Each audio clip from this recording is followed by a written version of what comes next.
Hello everyone, welcome to Canteen Cup. My name is Scott. Doing a little outdoor work today. Wanted to show you a couple things. But first, how about those Texans? Aren't they something? Go Texas.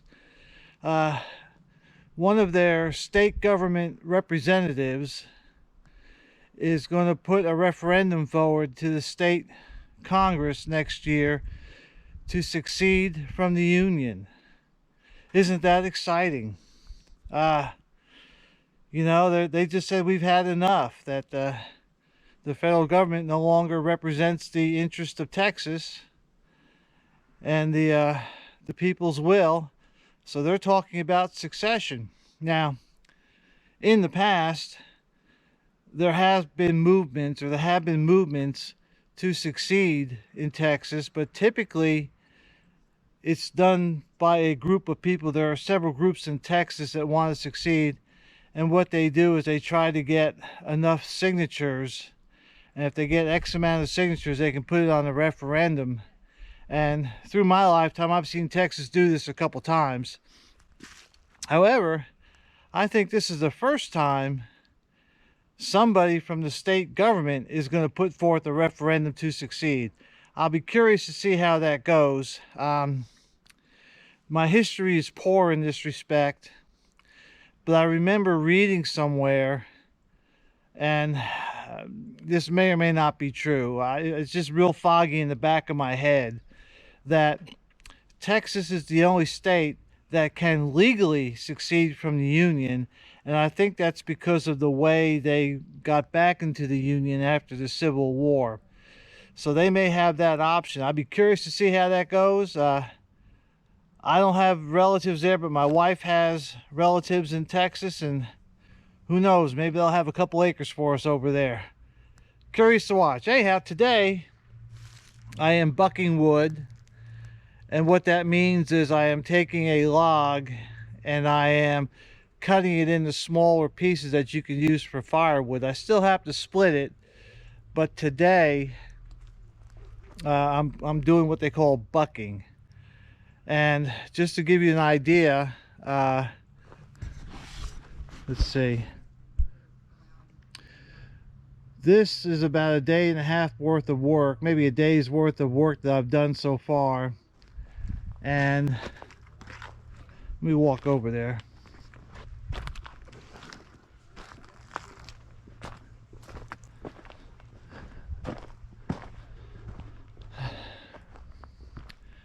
And this is the pile I'm working on. And when I started, both of these piles were about equal, so I am making a dent into this, and this will all become firewood. As you can see, I have plenty, and it's already been seasoned for almost a year. I'm going to say about 10 to 11 months. So in an emergency, I could use it. However, I'd rather let pine season for almost 2 years before I use it. So I'm kind of cutting next year's firewood. One of the things I wanted to show you that has been invaluable to me is when I got my tractor, I bought a set of forks. And these are the forks. I think they're 48 inches long, and John Deere has a quick detach on these things, so I can change from a bucket to forks probably in less than 5 minutes. I haven't timed it, but however, I use these forks all the time for moving these logs around and other things. I keep some pallets on my property. If I need to move bags of fertilizer or whatever, I could just slide a pallet on, and then I can use just like you would use a forklift. One of the modifications I made is I had holes drilled. I don't know if you can see, but I have holes drilled in both forks. And here, what I do is I take a chain, and this is a 3/8 chain with a 3/8 hook, so I just have to do that to lock it, to kind of hold this. Now I don't do this necessarily while I'm transporting, but when I'm bucking, when I'm actually cutting, because as one side gets laid, lighter, it'll raise or lower. And so this kind of holds it still, and it keeps it from sliding back and forth on the forks. But what I like about this is it is at waist height, and I can make it higher or lower, but this is about where I cut. And what's nice about this is I don't have a very good back.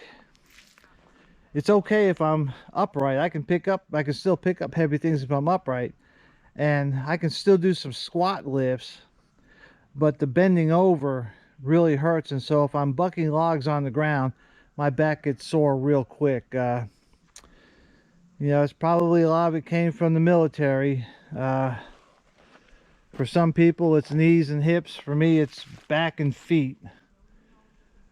But this allows me to work a little bit easier. It allows me to work longer. And so that is what I use. So I use that. I use the forks to get the trees off the pile, bring over here. Then I use it to buck. And then to move the logs around, I use these two Pickaroos, or depending on what part of the country you live in, some people call them Hookaroos. These are Fiskars, and I'm actually pretty pleased with them. They were a lot cheaper than a traditional Hookaroon or Pickaroon. And the way they're used is you just take it and then you can pick up the log. And you can move it, and as you see, I can just unsnap it that way. I use two of them for the heavier logs, and one on each end of the log, and I can pick it up again without having to bend over. And that's important to me, because I can work much longer if I don't have to bend over as much. So I wanted to share that, kind of show you what's going on. I'm probably going to cut a few more logs, and then we have to go out and get some errands run, and then maybe tomorrow, if the weather holds, I'll start splitting this. And that's the way it'll be all winter. Cut a bunch, split a bunch, cut a bunch, split a bunch, and then I'll get them all nice and stacked and covered, and they'll be ready for next year. So I hope you all are getting ready. You know, a lot of us have talked about balkanization, and we're starting to see it. So I hope you all are ready. I hope your families are ready. I hope your homes are ready. You know, these are trying times. I keep telling people in many different places that I keep saying I never thought I'd see this in my lifetime, ... And it's true. These are truly different and somewhat exciting and maybe dangerous times. So if you're not prepping, start. If you are prepping, don't stop. Just keep going. Take care of your family, take care of yourself. Put yourself in as safe a position and as safe a place as you can be. So that's all I got for now. Everybody stay safe and stay secure. We'll see you.